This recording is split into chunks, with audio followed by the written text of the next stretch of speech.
Camera लेने ना video.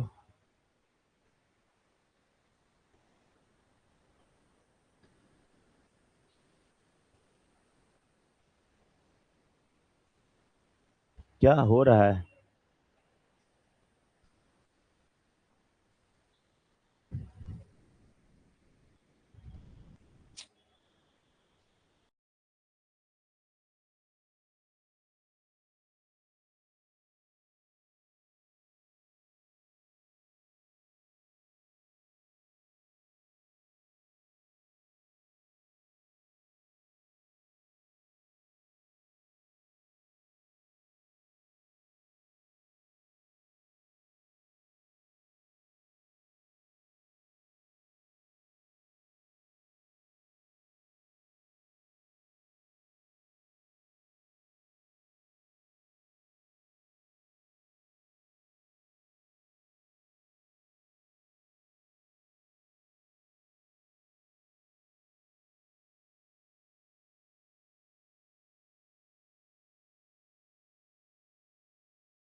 Okay, चलिए। Good evening everyone. आज आप लोगों का अर्थमेटिक प्रोग्रेशन का 4th लेक्चर होना है ना। इससे पहले आप लोगों का 3 लेक्चर हो चुका है और 3 लेक्चर में पहला लेक्चर आप लोगों को सीक्वेंस एंड सीरीज का इंट्रोडक्शन दिया गया था और अर्थमेटिक प्रोग्रेशन का डिफिनेशन दिया गया था। अगले दिन आप लोगों को सीक्वेंस एंड सीरीज के ही थ्योरी को थोड़ा सा रिकैप किए थे एंड अर्थमेटिक प्रोग्रेशन के nth टर्म के बारे में हम लोग डिस्कस किए थे एंड बहुत सारा प्रॉपर्टीज देखे थे। आज के लेक्चर में आपको दो टॉपिक को हम लोग कवर करेंगे। एक टॉपिक होगा आपका selection of terms for any AP and दूसरा होगा आपको the sum of n terms of any AP. किसी भी सीक्वेंस के एन टर्म्स का सम क्या होता है, कैसे उसको हम लोग ड्राइव करते हैं फॉर्मूला और उस पर क्या क्या प्रॉपर्टीज है, ये सारे चीजों को हम लोग इस टॉपिक में देखेंगे। पहला हमारा टॉपिक है आज का the selection of terms for an AP, किसी एपी के लिए पदों का चयन करना। तो आइए देखते हैं क्या इसमें है ना। पहला टॉपिक आपका क्या है? The selection of terms for any AP. किसी एपी के लिए पदों का चयन करना है ना। कोई भी एपी है, अर्थमेटिक प्रोग्रेशन है और उसके लिए हमें टर्म्स का क्या करना है? सिलेक्शन करना है। तो कैसे सिलेक्ट करेंगे? यह डिपेंड करेगा अर्थमेटिक प्रोग्रेशन के दिए गए क्वेश्चन पे। क्वेश्चन में दो संभावना हो सकता है, दो पॉसिबिलिटीज है। पहला पॉसिबिलिटीज है कि क्वेश्चन में कॉमन डिफरेंस का जिक्र किया गया हो और दूसरा होगा कि कॉमन डिफरेंस का जिक्र नहीं किया गया हो। बात समझ रहे हैं ना आशिफ? क्या कोई प्रॉब्लम नहीं ना? बहुत ही आलस्य भरे मन से हैं, क्यों? थोड़ा तबीयत खराब है? हाँ, लग रहा है कुछ आप लेजी फील कर रहे हैं, इसलिए बोले। चलिए, शरीर से लेजी रहना कोई बुरी बात नहीं है, थोड़ा ब्रेन से चुस्त रहिए। बात समझे कि नहीं? हो सके तो शरीर के लेजीनेस को भी आप दूर करिए, जो आपके अंदर आलस्यपन है उसको भी क्या करिए? दूर करिए। वो भी बहुत ज्यादा अच्छा नहीं ही होता है। कभी कभी थोड़ा मूड कर गया कि चलो आलस मन से भरे हैं तो चलो पलटी मार लें, कभी कभी चलेगा, अक्सर नहीं चलेगा, है ना। आलस इंसान का बहुत बड़ा दुश्मन है। बात समझ रहे हैं ना? आलस्य जो है वह इंसान का क्या सबसे बड़ा दुश्मन है। सुने हो कि नहीं सुने हो? आलस्यम ही मनुष्यानाम श्रेष्ठो महान रिपुः नो अस्ति उद्दम सम बंधुरियम या कृत्वा नावसिदति। अब इसका संस्कृत में बोल दिए नहीं, और इसी में है नो ही सुप्तस्य सिंहस्य प्रविशन्ति मृगा। सोए हुए शेर के मुंह में मृगा प्रवेश नहीं करता है। शेर को भी मांस खाने के लिए मृग का क्या करना होता है, शिकार करना होता है, और अपने देह के आलस्य को त्याग करके दौड़ लगाना पड़ता है। और सोचो कि वो जो मृगा है वो कितना फास्ट भागता है, बहुत तेज भागता है। स्वाभाविक है कि उसका शिकार करने के लिए उससे भी तेज भागना पड़ेगा, नहीं, बहुत डिफिकल्ट काम है। आए नहीं, क्या बोला, शिकार नहीं करता है। मृगा का शिकार कौन करता है, शेर। शेर शिकार नहीं करेगा।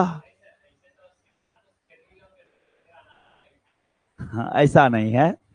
चलो देखो, चलिए यहां ध्यान दीजिए। आइए, तो हमारा टॉपिक है the selection of terms for any AP, किसी एपी के लिए पदों का चयन करना। और यह डिपेंड करेगा किस पर, यह डिपेंड करेगा क्वेश्चन पर, कि क्वेश्चन में कॉमन डिफरेंस का जिक्र किया गया है या नहीं किया गया है। तो दो केस जनरेट होता है। पहला केस आपको होता है जब कॉमन डिफरेंस नहीं दिया गया हो, और दूसरा है जब कॉमन डिफरेंस दिया गया हो। तो चलिए केस 1 पर पहले सोचते हैं।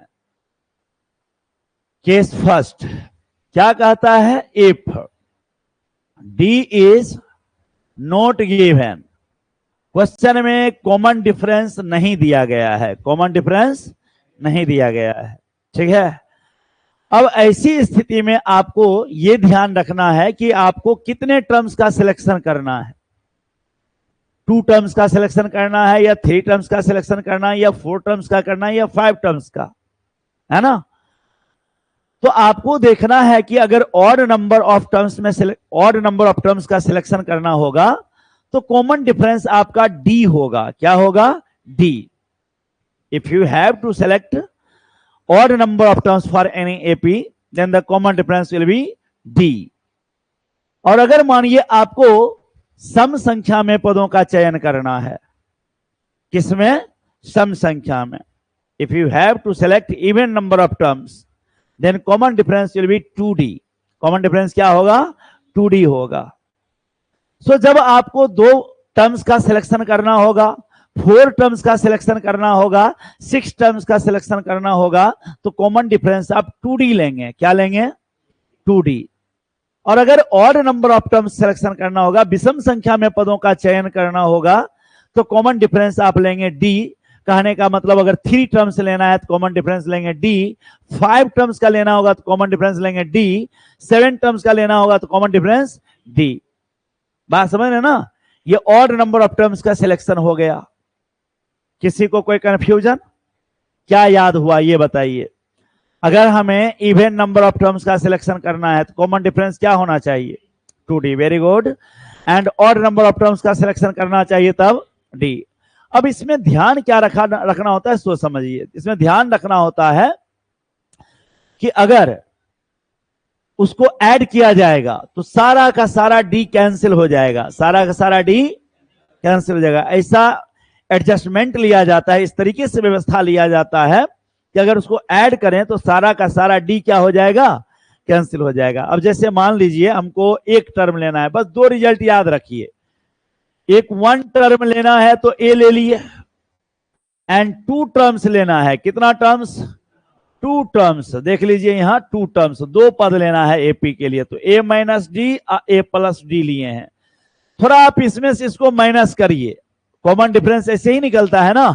तो A प्लस डी में से अगर आप A माइनस डी को घटाएंगे तो ब्रैकेट हटाइए, ये आपका A प्लस डी को सेम कॉपी हो गया, ब्रैकेट हटाएंगे तो minus A minus minus plus D हो गया।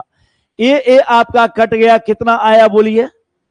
So even number of terms के केस में कॉमन डिफरेंस आपका 2D है या नहीं है ना। And odd number of terms में आपको A ले लिए हैं यहां पर। अगर ये 2 रिजल्ट आपको याद रहता है तो बाकी सब बड़ी आसानी से आप निकाल सकते हैं। मान लीजिए अगर आपको 3 टर्म्स चाहिए, कितना टर्म्स चाहिए, तो 3 क्या है, ऑड है या इवन है, ऑड है, बहुत अच्छे। एंड यहां पर 3 के केस में फर्स्ट टर्म को लेके चलेंगे, 1 टर्म को लेके चलेंगे, तो यहां A लिखे हैं। याद कीजिए ऑड के केस में, ऑड के केस में आपको हम क्या तरीका सिखाएं, कॉमन डिफरेंस कितना होना चाहिए, डी होना चाहिए। क्या होना चाहिए? सो डी आगे ऐड कर दीजिए तो ए प्लस डी हो गया, और डी माइनस कर दीजिए तो ए माइनस डी हो गया। अगर इस तीनों को आप ऐड करेंगे, डी पूरा कैंसिल हो जाएगा। चेक करिए कैंसिल हुआ कि नहीं। और डिफरेंस देखिए डी का है, ए प्लस डी में से ए को माइनस करिए। जब बोलते हैं माइनस कीजिए तो कीजिए। ए प्लस डी में से ए घटाइए ना, क्या बचा? डी बचा। फिर ए में से ए माइनस डी को घटाइए, फिर डी बचेगा। ए में से ए माइनस डी जब बोलते हैं ना तो तुरंत ब्रेन के अंदर क्विक कैलकुलेशन करो। ब्रैकेट हटाओगे, ए माइनस ए, माइनस माइनस डी नहीं बचा। कॉमन डिफरेंस कितना है? डी। शिवम इधर से देखने में तकलीफ हो रही है तो इधर आ जाइए ना। सही है, चलिए 3 टर्म्स हो गया। नेक्स्ट अगला है 4 टर्म्स। क्या है? 4 टर्म्स, 4 पद। 4 क्या है? इवन है कि ऑड है? इवन है। बहुत अच्छे, इवन है तो हम क्या करेंगे? 2 टर्म्स बुला लेंगे। 2 टर्म्स में क्या था याद करो? A minus D and A plus D, ये था। और इवन के केस में कॉमन डिफरेंस कितना बोले थे? याद करो। हाँ बोलो, 2d। सही बोल रहे हो, 2d। तो a प्लस डी में 2d ऐड करो ना, कितना हुआ? a प्लस डी में 2d ऐड करो, a प्लस, और आगे a प्लस 3d आया, बैक में a माइनस 3d होगा। अब टर्म्स काउंट करिए यहां से यहां तक, कितने टर्म्स हैं काउंट कीजिए। आए 4 टर्म्स पूरा हो गया कि नहीं हो गया? अब अगर आपको 5 टर्म्स लेना हो, कितना टर्म्स लेना हो? 5 क्या है? ऑड या इवन? ऑड, विषम संख्या में है। और ऑड के केस में आपको हम बोले हैं कि पहला टर्म उतार लेना है, इसको कॉपी कर लेना है, फर्स्ट वाले को कॉपी कर लेना है ए। और ऑड के केस में कॉमन डिफरेंस कितना बोले हैं? डी बोले हैं। क्या बोले हैं? तो डी आगे ऐड करिए और पीछे माइनस करिए। अभी 3 ही टर्म पूरा हुआ है, फिर डी ऐड करिए, क्या होगा? ए प्लस। अब बैक में आइए तो कितने हो गए? 5 टर्म्स पूरे हो गए। एंड अगर 6 टर्म्स बोला, क्या बोला? 6 टर्म्स। फिर देखिए ऑड है या even? And even number of terms के केस में common difference should be 2d, है ना। एंड अब किसको कॉपी करना होगा? 1 टर्म या 2 टर्म वाले को? 2 टर्म वाले को। ये 2 रिजल्ट तो याद रखना चाहिए आप लोगों को। तो ये a माइनस डी लिख दिया और a प्लस, और 2d ऐड करेंगे तो a प्लस, अब बैक में माइनस करेंगे a माइनस, फिर ऐड करेंगे 2d, a plus 5d, back में a माइनस। 6 टर्म हुआ। इससे ज्यादा तो जरूरी पड़ता नहीं है, तो आगे बताने से कोई फायदा नहीं है। अगर आपको कहेगा if the angles of any quadrilateral are in AP, how many angles are in quadrilateral? कितने एंगल होते हैं किसी क्वाड्रिलेटरल में? 4। बात समझा ना। तो वहां पर कौन कौन से एंगल लेने होंगे हमें? अगर कहता है if the angles of any quadrilateral are in AP, then we have to select 4 angles, and those will be a minus 3d, a minus d, a plus d and a plus 3d। अगर किसी चतुर्भुज के चारों कोण AP में है, नहीं arithmetic progression में है, तो हमें क्या क्या लेना चाहिए? a minus 3d, a minus a plus and a plus 3d, ऐसे लेना चाहिए। If the angles of any triangle are in AP, अब ट्राइंगल बोला, ट्राइंगल में कितने एंगल होते हैं? तो 3 होते हैं। तो क्या क्या लेंगे हम? बस ये सेलेक्ट करना सीख गए हैं आप लोग। अब चलिए केस 2 पहले पढ़ लीजिए, उसके बाद क्वेश्चन बना के बताएंगे। केस 2 कहता है if d is given, question में ऑलरेडी d क्या करेगा? दे देगा। कॉमन डिफरेंस की चर्चा क्वेश्चन में ही रहेगा। जैसे ही क्वेश्चन पढ़िएगा तो क्वेश्चन में कहीं न कहीं कॉमन डिफरेंस के बारे में बात किया गया होगा। ऐसी स्थिति में आपको कॉमन डिफरेंस का चिंता अब करने की कोई आवश्यकता अब सीधा सीधा टर्म लेना है और एपी के बेसिक प्रॉपर्टी का यूज करना है। अगर आपको वन टर्म लेना है, क्या लेना है? वन टर्म, तो ए लिख देंगे। अगर हमें टू टर्म्स लेना है, कितना टर्म्स लेना है? तो पहला टर्म तो ए ले ही लिए हैं और कॉमन डिफरेंस चूंकि ऑलरेडी पता है हमें, तो नेक्स्ट टर्म क्या होगा? अगर मानो एपी का फर्स्ट टर्म मालूम है तुम्हें और कॉमन डिफरेंस मालूम है, क्या अगला टर्म नहीं मिलेगा? कैसे मिलेगा? ए प्लस डी ऐड करके, राइट? सही जवाब दिए। तो पहला हो गया ए, दूसरा हो गया ए प्लस। अगर हमें थ्री टर्म्स चाहिए, कितना टर्म चाहिए? तो क्या लिखेंगे बोलिए? ए प्लस डी और ए प्लस 2d, ऐसा बढ़ता जाएगा। अगर फोर टर्म्स लेंगे, कितने टर्म्स लेंगे? तो क्या क्या लिखेंगे बोलिए? समझ में आ रहा है कि बाउंस हो रहा है? जवाब दीजिए, कितने टर्म्स हो गए? यहां काउंट करके देखिए, 4 टर्म्स हो गया। आगे ये 5 लिखना होगा तो 5 भी लिख सकते हैं। चलिए क्वेश्चन देखते हैं पहले इस पर, राइट? अच्छे से क्वेश्चन दिया, if the angles of any triangle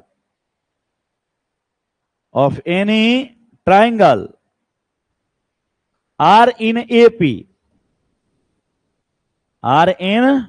AP, if the sum of, हाँ,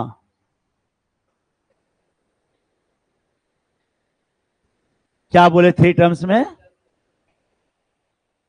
A and A plus D लिखे तो हैं। कैसे 3D जाएंगे? 3 टर्म्स ही लेना है। अब कॉमन डिफरेंस मालूम है, 3 ही टर्म लेना है ना, तो डी के अंतर पे जा रहा है और डी ऑलरेडी मालूम है। समझ में आया कि नहीं आया? हाँ, if the angles of any triangle are in AP and, यहां पर लिख लीजिएगा इस तरह से,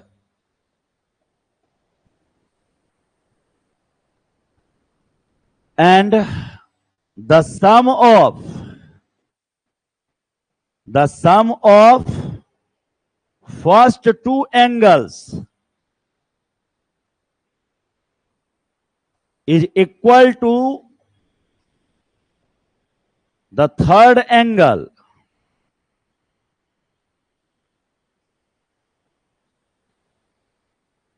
then find the angles of the triangle।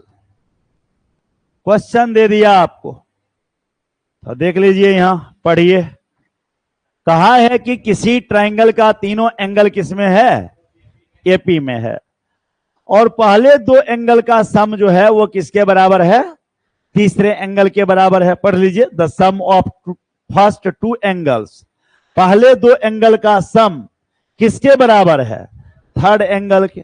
तो हमको ट्राइंगल का तीनों एंगल फाइंड करना है, निकालना है। अब पूरे क्वेश्चन में कहीं भी डी का चर्चा है? पढ़ो तो, कहीं भी डी का चर्चा, कॉमन डिफरेंस दिया है क्या? तो हमें केस 2 पे चलना है या केस फर्स्ट पे चलना है? केस फर्स्ट पे चलना होगा।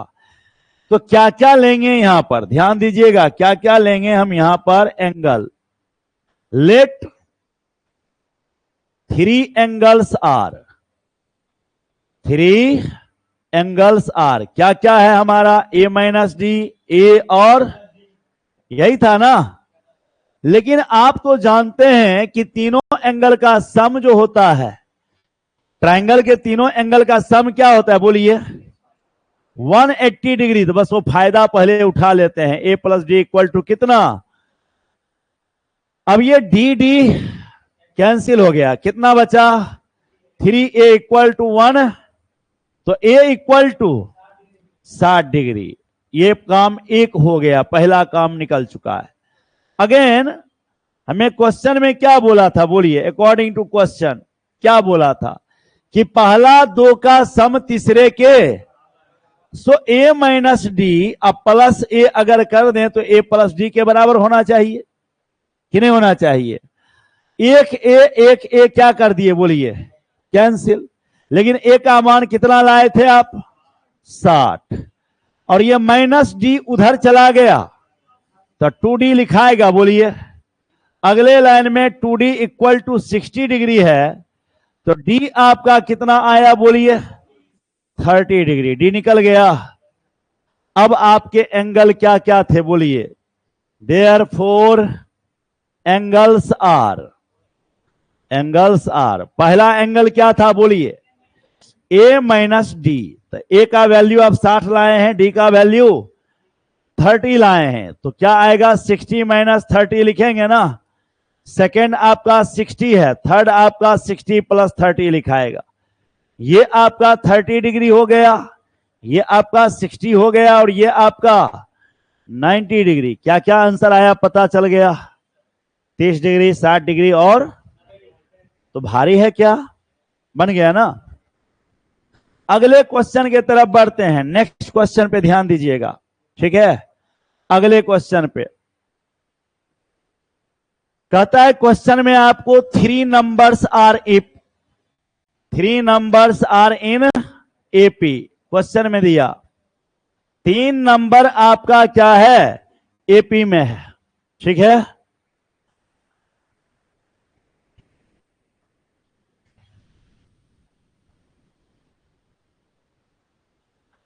लिखिएगा यहां पर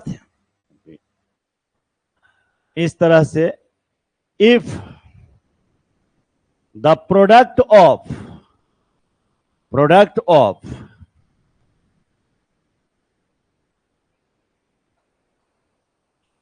smallest and largest terms of the AP is equal to, या ऐसे लिख दीजिए सीधे सीधे, is 9 less than the square of second, square of second term, then find the terms of the AP। Question समझ में आ रहा है आप लोगों को, पूरा क्वेश्चन पढ़ लीजिए क्या कहा गया है, एक बार पढ़िएगा क्लियर हो जाएगा। 3 numbers are in AP, 3 number आपको किसमें है बोलिए। तब आगे कहा, if the product of smallest and largest, ठीक है, छोटा और सबसे बड़ा दोनों को प्रोडक्ट किया गया, मल्टीप्लाई कर गया। वह जो है क्या कर रहा है, बीच वाले के स्क्वायर, सेकंड वाले के स्क्वायर से 9 क्या है, कम है। तब बताना है कि टर्म क्या होगा, टर्म क्या होगा। तो चलिए यहां पर एक ही टर्म दिया है, ओहो हो,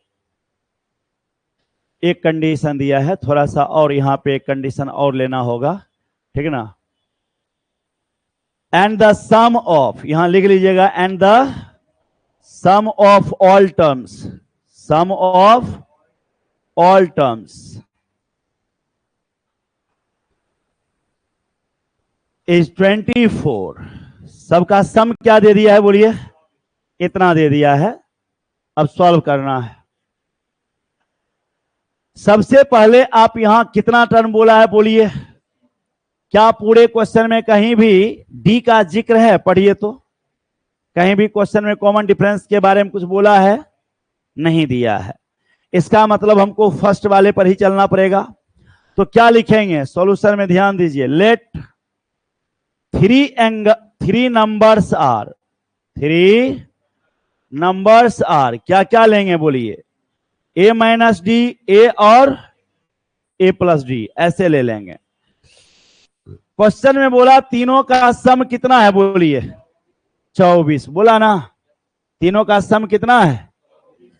तो तीनों को जोड़िए, यहां पर ए माइनस डी प्लस ए अब प्लस ए प्लस डी कितना लिख देंगे, तो ये डी डी कैंसिल हो जाएगा, 3a इक्वल टू 24 है, तो a बराबर कितना आ गया, तो a का काम तो क्लियर हो गया।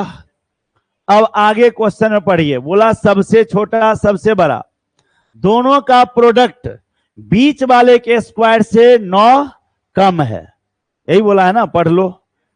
तो आगे क्या लिखेंगे, अगेन ध्यान दीजिए, oh again a plus D into A minus D बराबर ए स्क्वायर माइनस 9 लिखेंगे कि नहीं, बोलो। बोला था ना सबसे छोटे और सबसे बड़े वाले का प्रोडक्ट जो है बीच वाले के स्क्वायर से 9 कम है। प्रवीण नाम है ना, हाँ ध्यान दो। क्या होगा, इसका सॉल्यूशन करो, लिखोगे तो ए स्क्वायर लिखाएगा ये, अब माइनस डी स्क्वायर लिखाएगा, a square minus 9, a square क्या हो गया बोलो, कैंसिल हो गया, minus d square equal to minus 9 बचा, माइनस भी कैंसिल, तो d equal to plus minus, तो डी का मान भी निकल गया कि नहीं निकल गया। अब हमें टर्म चाहिए, क्या चाहिए, टर्म, तो क्या क्या टर्म होगा बोलो, इसलिए टर्म्स क्या क्या लिए थे याद है, ए माइनस डी, ए और ए प्लस, ए का वैल्यू 8 निकाल के दिए थे ना, याद करो, ए का वैल्यू क्या दिए थे और डी कितना दिए हैं, तो एक बार या तो 3 ले लो, एक बार -3, आंसर पहले 3 रख के करते हैं, तो 8 में से 3 गया, फिर ये 8 ये लिखा गया, यहां 5 ना, ये 5,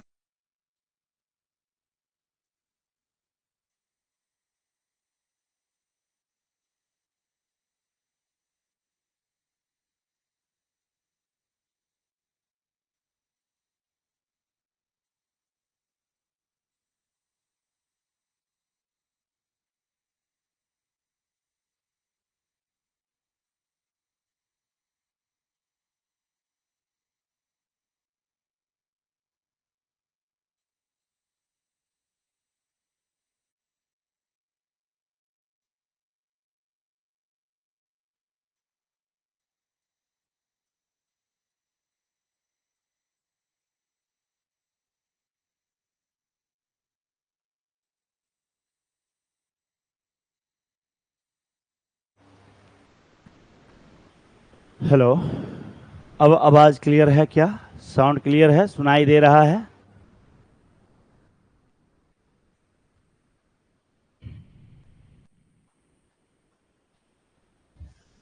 अगला क्वेश्चन है, ध्यान दीजिएगा, इफ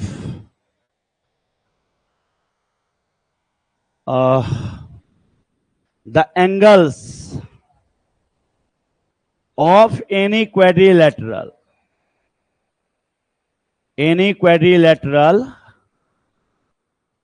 are in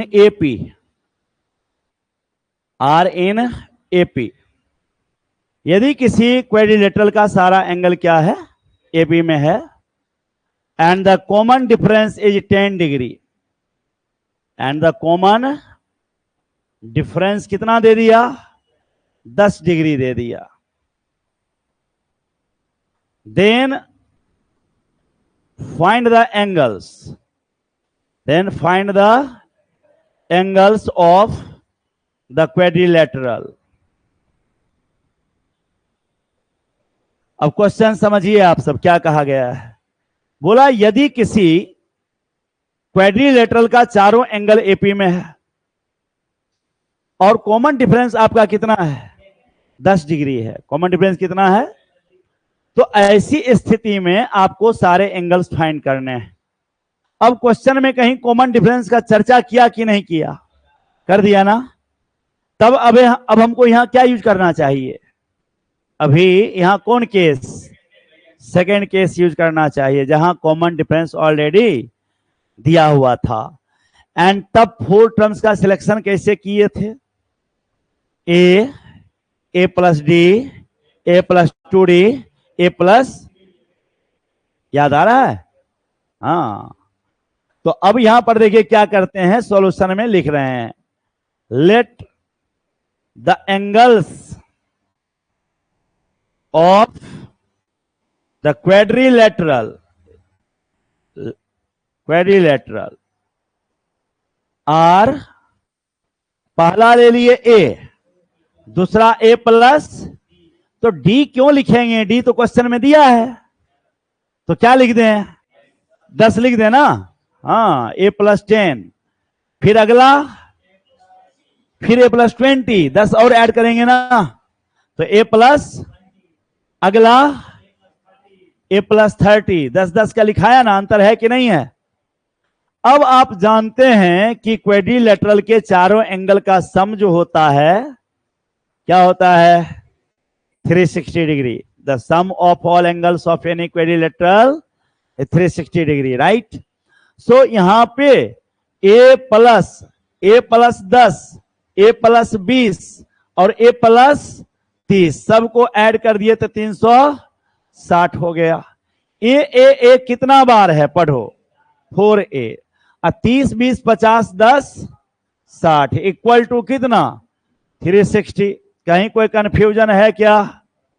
अब बताना, 60 उधर जाके घट गया तो कितना बचा? तब a बराबर कितना आएगा? 75 होगा ना। 4 से जब भाग देंगे तो 75 बार में। अब सबसे पहला एंगल मिल गया ना, 75। तो फर्स्ट एंगल आपका क्या निकल गया? जवाब दीजिए। 75 डिग्री। 70। सेकेंड एंगल में क्या लिखिएगा? 85 डिग्री, 10 डिग्री बढ़ गया। थर्ड एंगल में क्या बोलिएगा? 95, बढ़ते जाएगा। एंड फोर्थ एंगल में क्या बोलिएगा? 105 डिग्री।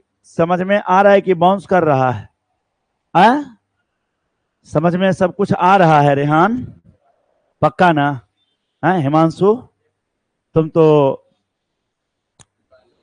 नहीं, ये तो गैप का महाराज है। एक ही दिन तो बहुत बड़ा बात है, नहीं? नहीं? हाँ, पढ़ाई को सीरियस ले लो बेटा। मस्ती मारो लाइफ में, तुम्हारे मस्ती से मुझे ऐतराज नहीं है। हाँ, खुश रहो, ये जरूरी है लाइफ में। उदास मन से क्या कर लोगे? कितना कुछ कर लोगे? तो अच्छा है कि थोड़ा हैप्पी रहो। और अगर तुम्हें थोड़ा घूम करके या खेल करके या बस बदमाशी करके हैप्पीनेस मत हासिल करना। कुछ लोग मर्डर करके हैप्पीनेस हासिल करता है, कुछ लोग किसी को तंग करके हैप्पीनेस हासिल करता है, नहीं? अभी बांग्लादेश में वहां के बहुसंख्यक जो हैं, अल्पसंख्यक को तंग करके हैप्पीनेस हासिल कर रहा है। ठीक है, तो भाई कहने का मतलब यह है कि ये गलत बात है, राइट?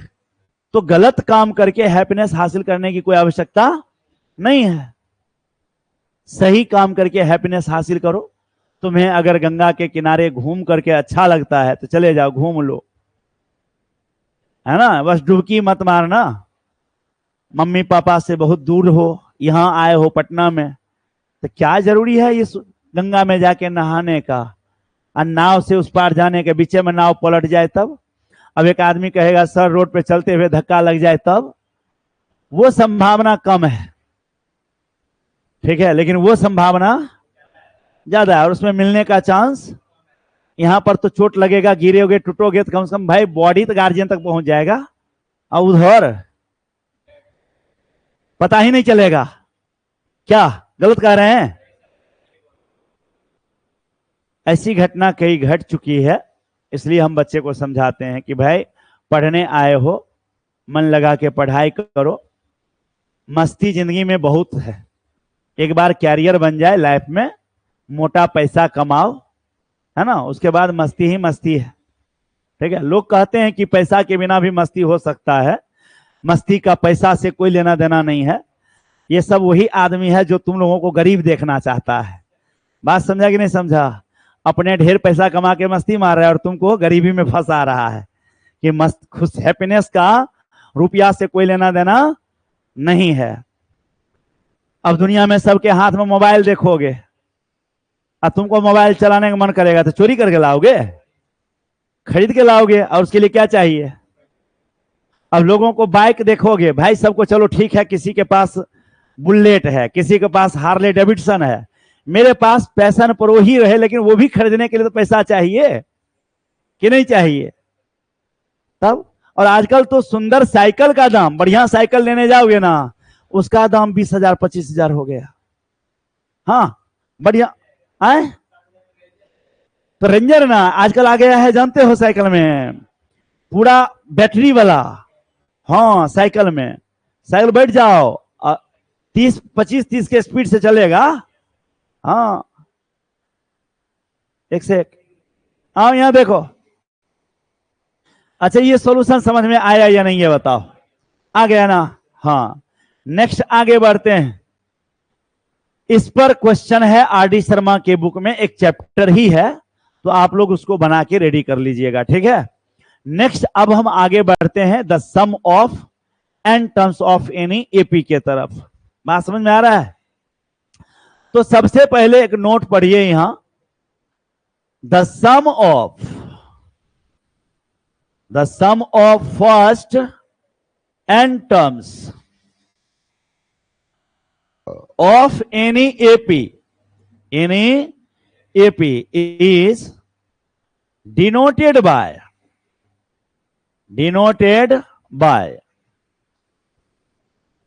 SN। देख लो कैसे लिखे हैं, पढ़ो यहां। S के नीचे में लोअर सफिक्स है N, नीचे लिखा हुआ है एकदम ऐसे करके S, और नीचे में ऐसे लिखा है, तो थोड़ा ऐसे मत लिख लेना एक साथ, गलत हो जाएगा, ठीक है। इस तरह से SN को क्या पढ़ेंगे, ऊपर पढ़ लो, sum of first n terms of any AP. AP की जगह सीक्वेंस लिख लो, ज्यादा अच्छा रहेगा। एपी ही क्यों, हर किसी के लिए ये सही है। एनी सीक्वेंस, किसी भी सीक्वेंस के लिए, चाहे वो एपी हो या जीपी हो या कोई भी प्रोग्रेशन हो, कोई भी सीक्वेंस हो, सबके फर्स्ट एन टर्म्स का सम क्या हो जाएगा, SN हो जाएगा। क्या हो जाएगा, SN। हम देख रहे हैं आसिफ और शिवम दोनों के बीच की दोस्ती बहुत गहरी होती जा रही है। दोस्ती गहरी हो जा रही है, इस बात से मुझे ऐतराज नहीं है। तुम्हारे बीच और गहरी दोस्ती हो, हम ऐसा ही ख्वाहिश रखते हैं। बात समझ में आ रहे हो ना? लेकिन ये दोस्ती क्लास के बाहर, कहां, क्लास, जिंदगी भर निभाओ, लेकिन यहां जब बैठो तो सिर्फ पढ़ाई करो, नहीं तो फिर दोनों को हम संबंध विच्छेद कर देंगे। एक को वहां बैठाएंगे, एक को वहां बैठाएंगे, फिजिकली अलग। अभी फिजिकली साथ है ना, वो दोनों एक साथ है वहां पे, और उसको यहां उसको वहां, ठीक है। तब कहेगा वहां से आसिफ, ए शिवम बदमाशी नहीं करो, दोनों साथ हो, पढ़ाई पर ध्यान दो। यहां SN लिखेंगे, क्या लिखाएगा बोलो, T1 plus T2 plus T3, और ये बढ़ते बढ़ते इस तरह से लास्ट में TN पहुंचेगा। कहां पहुंचेगा बोलो, लेकिन TN से जस्ट पहले कौन होगा, Tn-1। इससे भी जस्ट पहले कौन होगा, Tn-2। ब्रेन में जा रहा है कि नहीं जा रहा है? ये 1 से स्टार्ट हो गए, कहां तक गया, Tn तक। यहां नीचे क्या लिखा है, लोअर सफिक्स पढ़ो, N।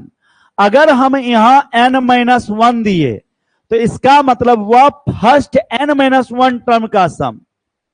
फर्स्ट कितने टर्म का सम, N-, अरे सिंपल बात है, अगर मैं तुमसे S10 बोलता हूं, क्या बोलता हूं, S10, इसका मतलब हुआ फर्स्ट 10 टर्म का सम, फर्स्ट 10 टर्म्स का सम। तो कौन कौन लिखाएगा बोलो, T1, T2, T3, T4, T5, T6, T7, T8, T9 और T10 लिखाएगा। इतना नहीं लिखना चाहिए था, बीच में डॉट डॉट छोड़ देते तो बढ़िया रहता। और S9 लिखे हैं, क्या लिखे हैं पढ़ो, ये क्या शो कर रहा है, फर्स्ट 9 टर्म का सम। फर्स्ट तो 1 से स्टार्ट हो गए, कहां तक जाएंगे रेहान, कहां तक जाएंगे, तो 1 T1 plus T2 plus T3, और ये बढ़ते बढ़ते लास्ट में कहां जाएगा, T9 तक जाएगा। कहीं कोई कंफ्यूजन?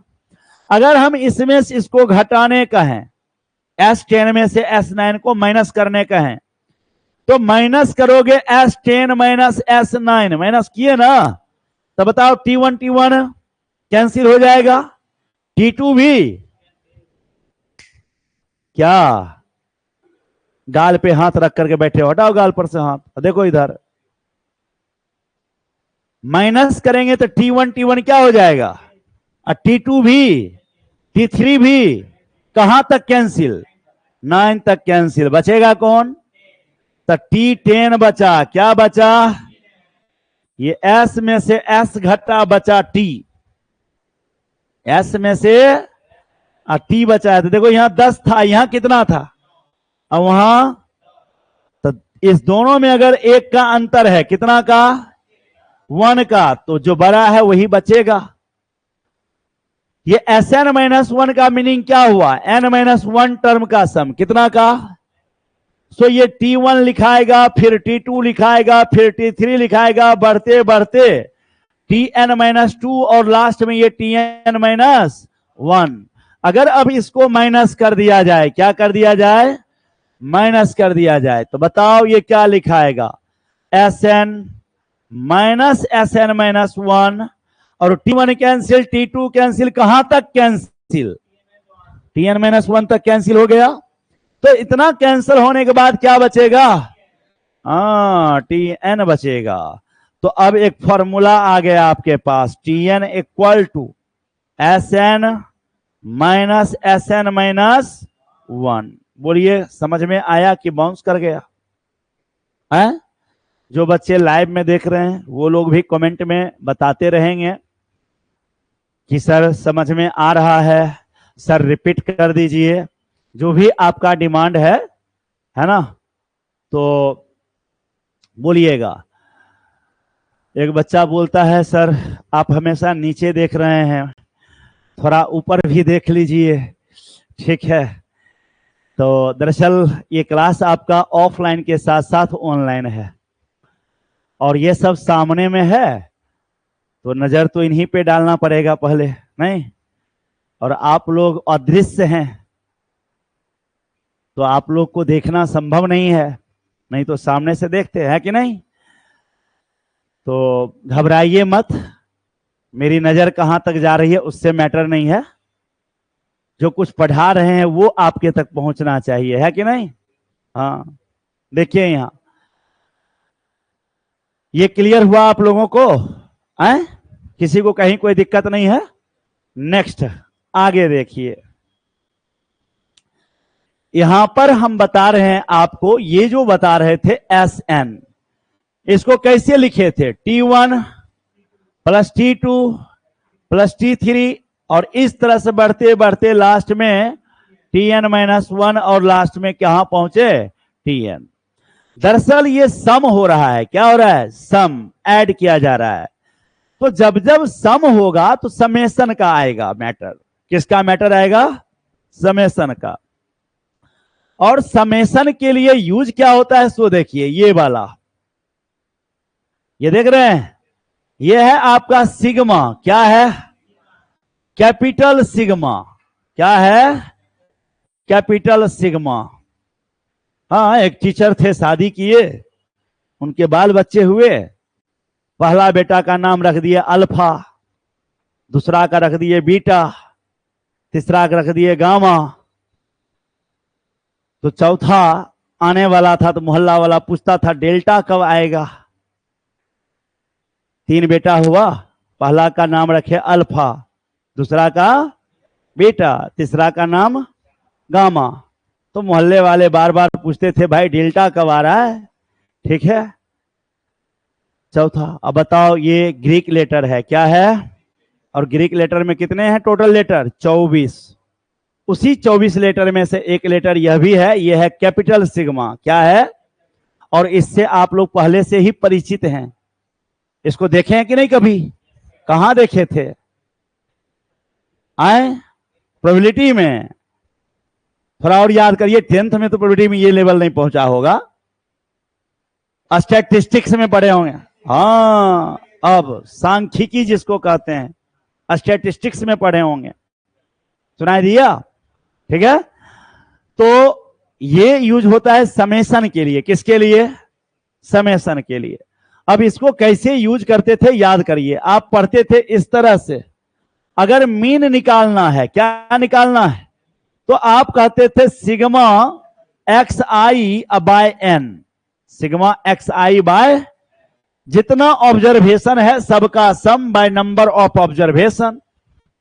अगर ऑब्जर्वेशन का नाम, वेरिएबल का नाम x1, x2, x3, x4 दिया जाए तो सारे वेरिएबल को जोड़ेंगे, x1 plus x2 plus x3 plus dot dot xn, और टोटल के नीचे n छोड़िए। अगर ये फॉर्मूला नहीं याद था तो ये सबको याद रहता है। आइए, आप लोग के अभी मुंह से हम सुन भी रहे थे, आवाज आ रहा था, sigma F x by sigma F, यही बोल रहे थे ना आप लोग मीन का। ये फॉर्मूला तब लगेगा जब आपका डेटा ग्रुप्ड हो, अर्थात वहां पर आपको फ्रीक्वेंसी दिया गया हो और वेरिएबल दिया गया हो, और ये तब था जब वेरिएबल ही दिया हुआ हो, आपको फ्रीक्वेंसी नहीं दिया गया हो। बात समझ रहे हैं ना? वो केस है ये। तो सिग्मा एफ एक्स बाय क्या है? Sigma F. लेकिन अगर गौर से देखिएगा तो इतना ही नहीं लिखा हुआ था, पूरा ऐसे लिखा हुआ था, f i x i f i, i equal to 1 to n, i equal to 1 to n, ऐसे था लिखा हुआ पूरा, ऐसे नहीं लिखा हुआ था। और तो इतना ही शॉर्ट में दे दिया था, लेकिन वो गड़बड़ स्थिति है। रियल स्थिति ये है कि सिग्मा के साथ एक वेरिएबल होना चाहिए। क्या होना चाहिए? जो वेरी करेगा, चेंज होगा। कहां से कहां वेरी करेगा वह भी चर्चा होगा। जब हम सिग्मा ऐसे लिखते हैं इस तरह से, और नीचे कुछ ऐसे लिखे, ऊपर में कुछ ऐसे लिखे, तो ये आई आपका वेरिएबल शो करता है। आई क्या शो करता है? और उसका लोअर लिमिट कितना है और अपर लिमिट क्या है? n। मतलब 1 से स्टार्ट होके कहां तक जाना है? n तक जाना है। 1 से स्टार्ट होकर n तक। अगर इसमें आप ऐसे करेंगे, ये वाले रिजल्ट में थोड़ा ध्यान दीजिएगा, यहां पर 1 से स्टार्ट करिए, पहले 1 डालिए, क्या लिखिएगा? f1 x1 लिखिएगा ना। जब एक वेरिएबल के वैल्यू पुट कर दिए तो दूसरा पुट करने से पहले प्लस का सिंबल दीजिए, फिर 2 पुट करिए। क्या पुट करिए? तो क्या लिखाएगा बोलिए? f2 x2, फिर प्लस f3 x3, और ये प्रोसेस बढ़ते बढ़ते आपका कहां तक जाएगा? fn xn, ऐसे लिखाया। कहीं कोई कंफ्यूजन है? नीचे भी वेरिएबल आपका क्या है? आई। क्या है? और आई का वैल्यू कहां से कहां तक जाएगा? 1 से n तक। नीचे लोअर लिमिट, ऊपर upper limit. So lower limit दे दिया 1, तो 1 से स्टार्ट होना है, अपर लिमिट n दिया, n तक जाना है। तो क्या लिखेंगे? f1 plus f2 plus f3 dot dot कहां तक जाएंगे? बोलिए, समझ में आया या बाउंस कर गया? आ गया ना? अब ये देखो सिग्मा का यूज है। अब ऊपर वाले को भी हमको सिग्मा के टर्म में लिखना है, ऊपर वाले को भी सिग्मा के टर्म में। तो देखो कैसे लिखते हैं। ये Sn है आपके पास, और ये T है। क्या है बोलो?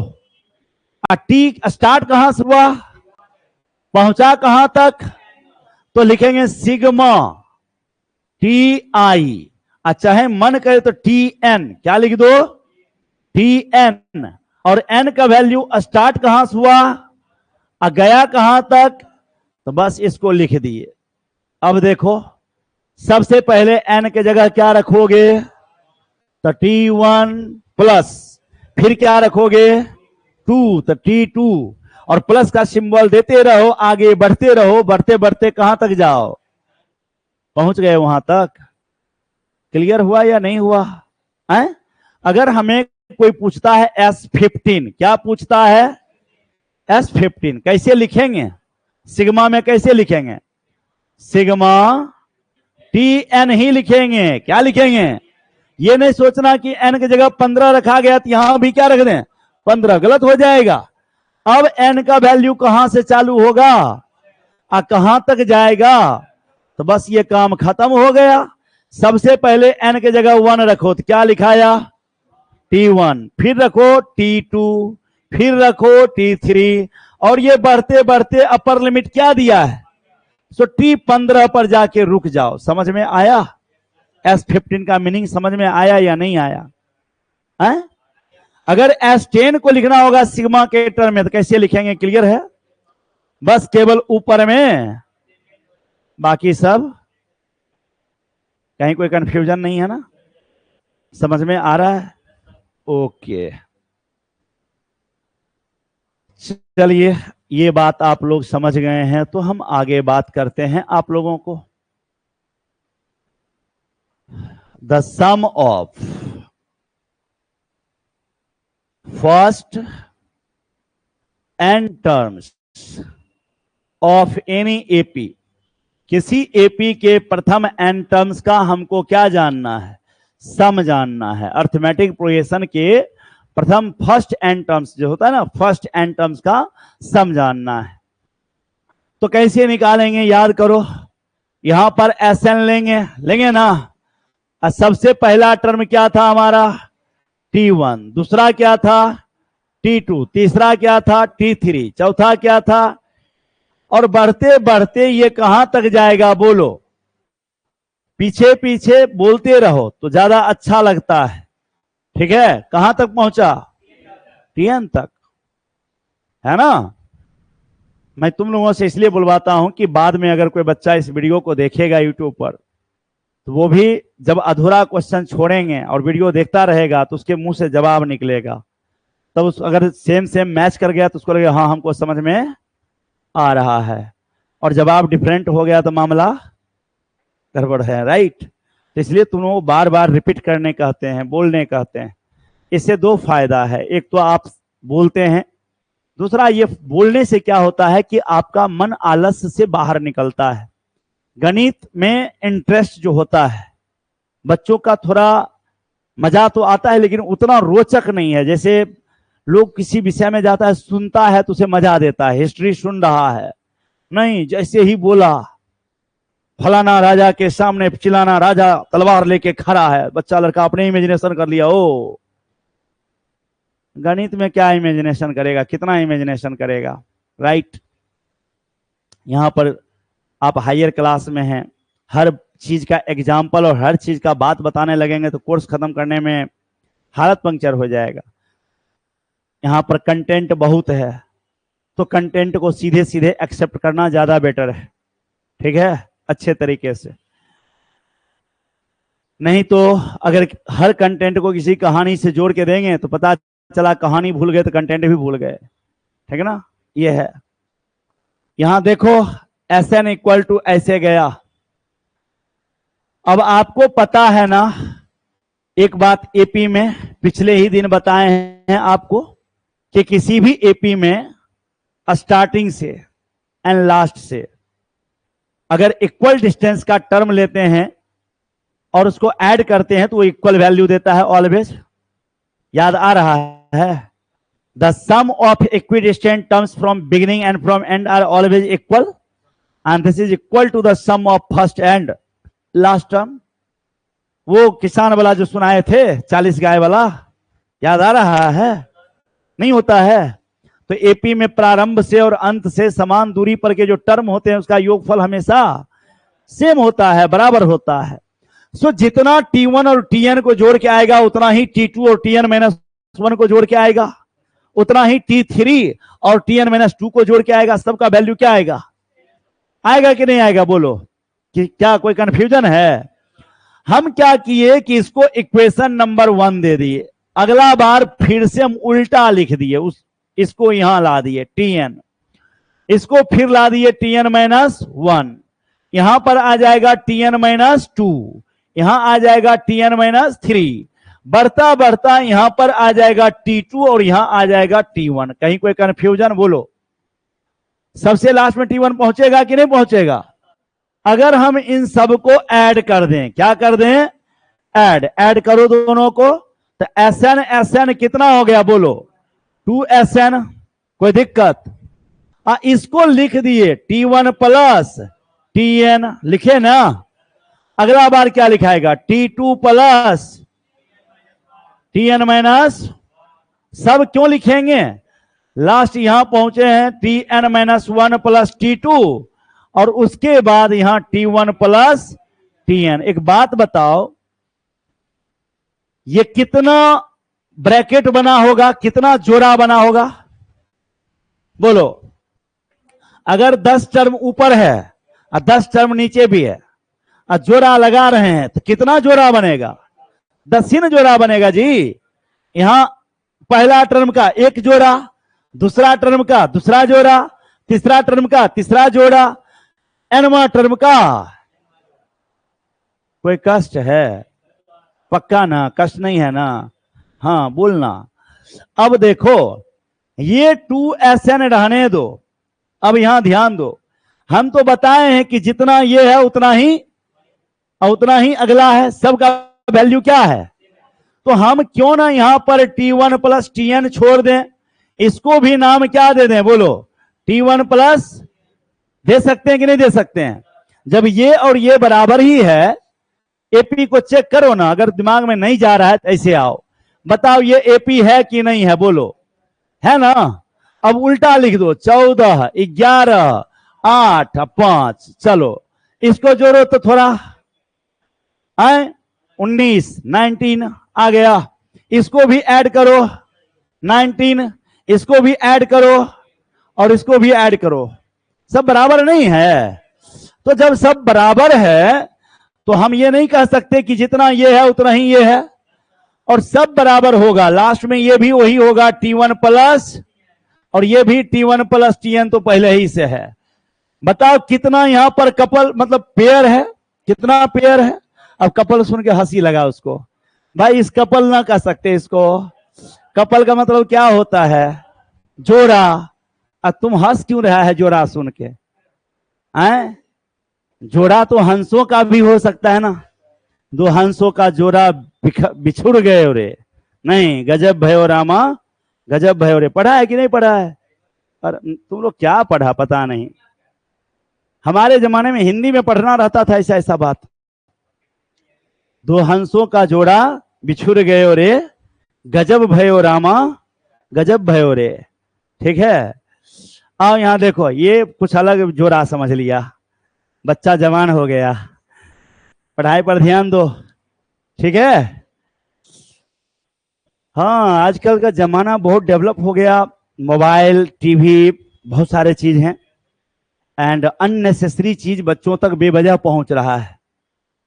बात समझ के नहीं समझा? यूट्यूब देख लेगा, सब कुछ देख लेगा। गार्जियन 18 वर्ष से कम उम्र के बच्चों के लिए उसमें जीमेल जाता ही नहीं मोबाइल में, तो पापा अपने से अपना नाम वाला जीमेल डाल देते हैं और तब बेटा को दे देंगे, लो चला।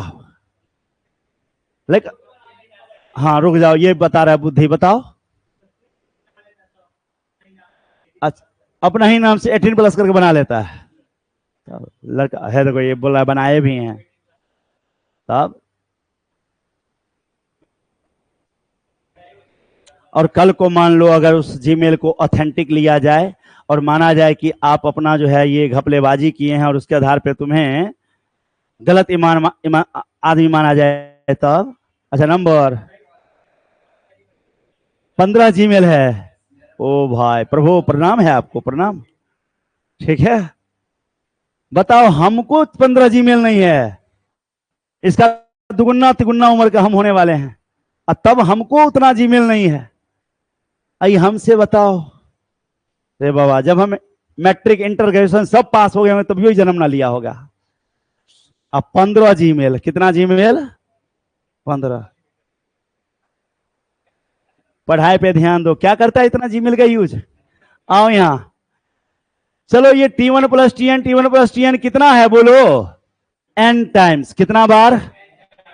तो अगर एक ही चीज n बार आएगा, कितना बार? n times. तो क्या n into T1 plus Tn लिख सकते हैं? बताओ, अगर 11 प्लस 11 प्लस 11 प्लस 11 कितना बार लिखे हैं बोलो? तो क्या हम जोड़ के 44 लिखेंगे या सीधे 4 गुणे 11 कह दें? 4 इंटू 11 कह सकते कि नहीं? तो एक ही चीज अगर जितना बार रिपीट हुआ उतना से मल्टीप्लाई हो जाएगा। यह कितना बार रिपीट हुआ है? n, 3 बार की n बार। हाँ एन बार, तो एन से मल्टीप्लाई हो गया। अब आगे समझो इसको कैसे आया। ओ माय गॉड, बैक चलो, थोड़ा इसको प्रीव्यू करना है, छोटा ये हो गया। लो ध्यान दो, यहां बताओ अगले लाइन में ये 2 उधर जाके डिवाइड होगा, तो एस एन बराबर क्या लिखाएगा, जवाब दो, n/2 और t1 plus tn, t1 plus. अच्छा, इसी बात को दूसरे तरीके से क्या हम ये बोल सकते हैं, S N equal to n/2 अब फर्स्ट टर्म अब प्लस लास्ट टर्म, या nth टर्म भी कह सकते हो, first term plus nth term, ये फॉर्मूला बोल सकते हैं कि नहीं एपी के लिए। हाँ यह भी है। अब एक बात बताओ, तुम लोग अभी अभी पढ़े हो, सिंस एस एन बराबर t1 प्लस n/2 और t1 प्लस tn, तो एस एन ऐसे ही छोड़ो, ये n/2 रखने दो, और t1 को हम a बोल सकते हैं, a फर्स्ट टर्म, और tn को a plus n-1 into D बोल सकते हैं, तो यहां a और ये a plus n-1 into D आ गया। अब ये बताइए क्या लिखाएगा, इसलिए एस एन का फॉर्मूला n/2 ए कितना प्लस n-1 इंटू, बोलिए फॉर्मूला आ गया एस एन का। किसी को कोई कंफ्यूजन, एपी के एस एन का ये फॉर्मूला हो गया, बात समझ रहे हैं। कोई कुछ बोल रहा था पीछे से, ठीक है, ध्यान दो, यहां ये एस एन का फॉर्मूला आ गया एपी का, याद रखोगे। नेक्स्ट अब आगे बढ़ते हैं, इसमें थोड़ा ध्यान से देखना है। यहां नेक्स्ट नोट में यहां हेडिंग देते हैं, some important facts, some important facts about the sum of n terms of any AP। ध्यान दो, यहां इसमें बहुत सारा नोट पढ़ाएंगे, और ये नोट आपके ऑब्जेक्टिव के लिए बहुत हेल्पफुल होगा, बात समझे। तो एक एक नोट को आपको समझना है, इसमें ध्यान दीजिए।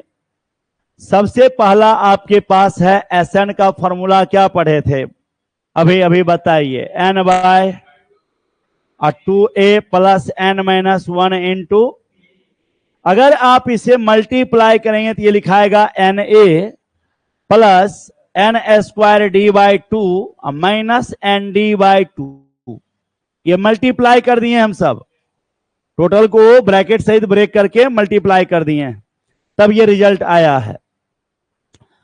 अब थोड़ा ध्यान दीजिए, शुरू से ही हम बताते आए हैं आपको कि सीक्वेंस जो है वह एक फंक्शन है। सीक्वेंस क्या है, किसका, नेचुरल नंबर का, किसका, सीक्वेंस का डोमेन जो होगा वह क्या होगा, नेचुरल नंबर होगा। सीक्वेंस का डोमेन क्या होगा, नेचुरल नंबर होगा। तो अब यहां पर ध्यान ये देना है कि अगर एस एन का फॉर्मूला हम पढ़े हैं n/2 और 2a plus n-1 into D, तो अगर कोई sp बोलेगा तब क्या लिखेंगे हम, sp क्या लिखेंगे, p/2 और 2a प्लस p-1 इंटू, अगर कोई हमसे sp प्लस q बोलता है तब क्या लिखने जा रहे हैं, p प्लस q/2 लिखेंगे, और 2a अब p plus q-1 into D, क्या लिखाएगा ऐसा कि नहीं लिखाएगा, समझ में आ रहा है या बाउंस हो रहा है, आ रहा है? और अगर आपसे एस एम एन पूछ दिया जाए तब एस एम एन क्या बोलिएगा, mn/2 2a plus mn-1 into D, लिखिएगा कि नहीं, गौर करिएगा, सारा फॉर्मूला जितना भी आप वहां लिखे हैं उसमें 2a और डी दोनों अनचेंज्ड है, उसमें कोई बदलाव, मतलब इसका फॉर्मूला जो Sn का है वो ए से भी फ्री है और डी से भी, वो दोनों अपना जैसा है वैसा ही पड़ा रहेगा। हमेशा कौन बदल रहा है? n के जगह पर। यहां पर वेरिएबल का काम n करेगा, क्या करेगा? और n ही चेंज होगा और उसके हिसाब से Sn भी चेंज होगा। क्या किसी को कोई डाउट नहीं? अब हम दूसरा बात यहां करने जा रहे हैं। अगर इसे आप देखें पूरी तरह से, Sn का जो लिखाया है यहां एक्सप्रेशन, इस पूरे एक्सप्रेशन में n का मैक्सिमम पावर कितना गया है? 2 गया है। क्या पूरे एक्सप्रेशन में कहीं कोई कांस्टेंट टर्म है अकेला? जैसे होता है ना, यहां ऐसे लिखते हैं ax² plus bx plus c। नहीं, ये क्वाड्रेटिक है कि नहीं है? ये आपका द्विघात है, क्वाड्रेटिक है। तो क्वाड्रेटिक का जनरल फॉर्म में इस तरह से लिखाता है, लास्ट में a is not equal to 0 लिखना जरूरी होता है, क्योंकि अगर a 0 हो गया तो क्वाड्रेटिक रहेगा ही नहीं, बर्बाद हो जाएगा ये। अगर ये 0 हो गया तो क्वाड्रेटिक रह पाएगा? तो बाकी सब 0 होगा चलेगा, पर कौन 0 नहीं होना चाहिए?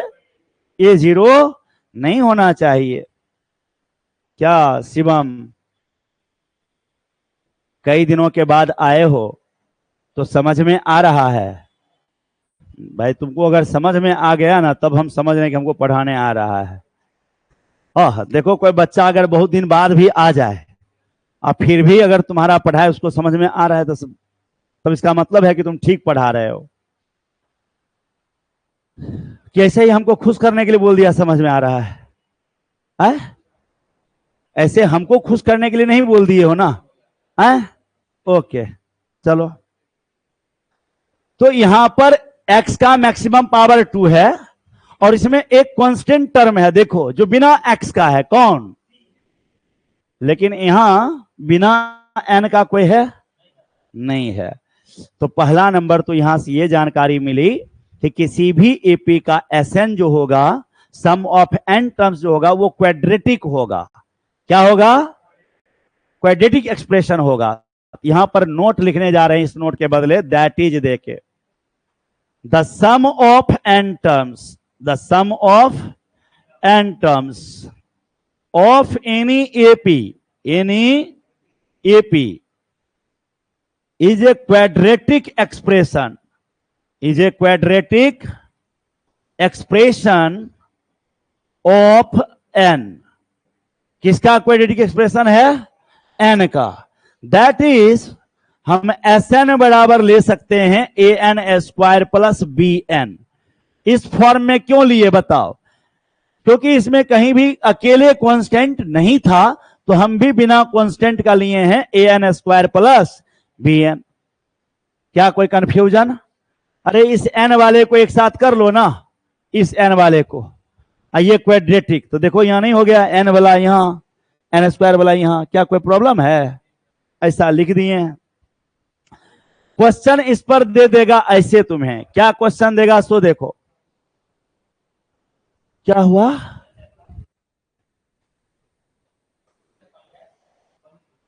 आ जाओ, देखो इधर, ये देखो, ध्यान दो, यहां ये Na है, ये Nd/2 है, राइट? अगर हम इसको चाहें तो दूसरे तरीके से, बात नहीं करना है हिमांशु, ओवरलोड हो रहा है क्या? लिखना भी है सर, ज्यादा हो रहा है। बेटा करने क्या आए हो यहां? फिर भी नहीं, पढ़ाई चलेगा। 24 घंटा नहीं, 48 घंटा में मात्र 1.5 घंटा हम तुमसे लेते हैं। 48 आवर में 1.5 घंटा। अगर सप्ताह का देख लूं, एक सप्ताह, तो 24 सते कितना हो गया? 168 हुआ क्या? मल्टीप्लाई करके देखो, 168, 7 से मल्टीप्लाई करो तो, राइट? हम तुम्हें 4 क्लास पढ़ाते हैं। कितना क्लास? और 1.5 घंटा अगर पढ़ाने को ड्यूरेशन मान लें तो 6 घंटा हुआ। 168 घंटा में से मैंने कितना लिया? तो घर जाके लिखिए ना। और टीचर का आप क्लास में ही लिखते हैं, मुझे मालूम है। बाकी सारे जगह जहां भी आप पढ़ते हैं वहां ऑन बोर्ड पे लिखा जाता है और आप वही कॉपी करते हैं। तो लिखने का बहाना बाकी टीचर के लिए तो मत कीजिए, सिर्फ हम ही लिखा रहे हैं यहां।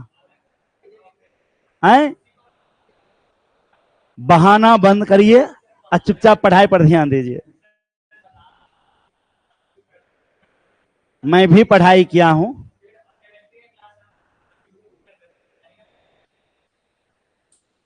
करना क्या है, पढ़ना ही तो है। चलिए, बहाना नहीं चलेगा, शोर नहीं। 1.5 घंटे के लिए क्लास है और 1.5 घंटा ढंग से पढ़ाई करना है। 1.5 घंटा एग्जैक्ट आपका क्लास चलना चाहिए। सुनाई दिया? हाँ। और इस बीच में प्रिंस अपना ध्यान स्थिर रखो। अगर 1.5 घंटा तुम पढ़ाई नहीं कर सकते लेक्चर, तो क्या करोगे? बहुत कुछ करना है, खाना वाना बनाना पड़ता है, हम भी बना के ही खाए, पढ़े लिखे हैं। जो तुम्हारा हालत है ना बेटा, उससे भी बुरा हालत मेरा था।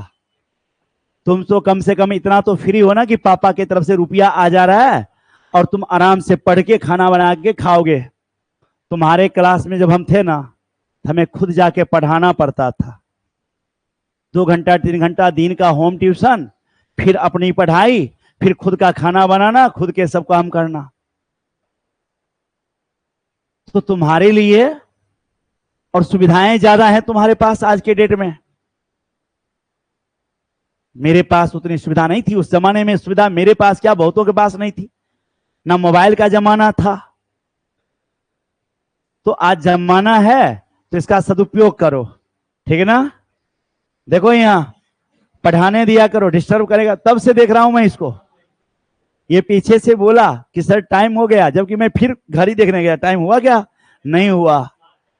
7:44 हो रहा था उस वक्त और मुझे दिमाग में बैठा दिया 8:10 हो गया। ठीक है? हाँ, पीछे से किसी ने बोला 8:10 हो गया। अब मैं सोचा इतना जल्दी कैसे हो गया, तो मैंने घड़ी चेक किया कि 7:44 हो रहा है अभी। चल गया।